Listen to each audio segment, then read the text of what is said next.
bir ayol vafot etibdi. Yaqinlari uni qabrini ziyoratiga borishganida qabrdan bir ajib yoqimli atirgulni hidi kelardi. Juda ham bir yoqimli is.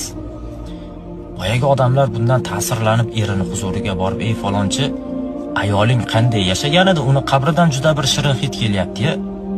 Boyagi erkak javoban, "Ey mashaalloh, Alloh uni qabrini nurga to'ldirsin. Meni ayolim soliha bo'lgan edi. Har tunda u Mulk surasini o'qib keyin uxlar edi. Balki mana shuning sharofatidan uning qabri mana shunday xushbo'y hidga to'lgandir.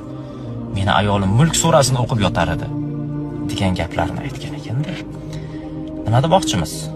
Kunda ozginadan vaqt ajratsak ham yodlab qo'yamiz. Bilamiz, Mulk surasi qabr azobidan panoh beradi. O'rtoqlar, videoni yaqiningizz bo'lsa, opa-singillaringiz bo'lsa tashlab qo'ying, yodlab qo'yishsin. Junaqa qiyin ish emas, ozginagina sura. Albatta foyda keltirgan bo'lsa videorolik xursandmiz.